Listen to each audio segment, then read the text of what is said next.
तुम जो हो वो एक्चुअल में तुम हो ही नहीं। अगर तुम्हें ऐसा लगता है कि तुम अपने आप को जानते हो, तुम अपने आप को पहचानते हो, तो मैं गारंटी देता हूं तुम अपने आप को नहीं जानते। You do not know the real you with in you.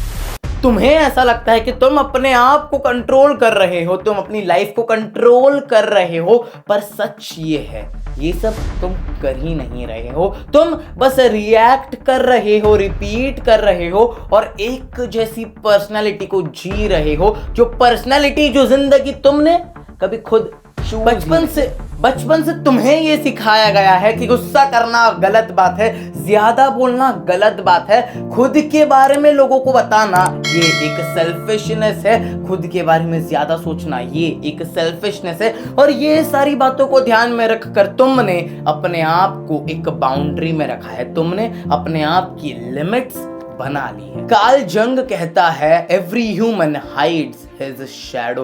तुमने अपने आप के असली इंसान को दबा के रखा है, और जो दबाया जाता है वो खत्म कभी नहीं होता, वो कंट्रोलिंग बनता है और धीरे धीरे उसका कंट्रोल बढ़ता जाता है। सच्चाई तो ये है दोस्तों, तुम्हारी जिंदगी, तुम्हारी लाइफ तुम चला ही नहीं रहे हो, तुम्हारे अंदर छुपी हुई वो शैडो आपकी लाइफ को कंट्रोल कर रही है। ये सीरीज तुम्हें बिल्कुल मोटिवेट नहीं करेगी, ये सीरीज तुम्हें अपने आप के सच्चे वर्जन से मिलाने की कोशिश करेगी, ये सीरीज तुम्हें अनकंफर्टेबल बनाएगी। और अगर तुम अनकंफर्टेबल हो रहे हो, इसका मतलब ये है तुम अपने आप को, you are going to witness your real you within yourself. Episode 1 के बाद तुम धीरे धीरे जानना शुरू करोगे कि असल में तुम्हें क्या क्या अच्छा लगता है, असल में तुम्हारी पर्सनैलिटी क्या कहती है। So stay tuned for episode 1।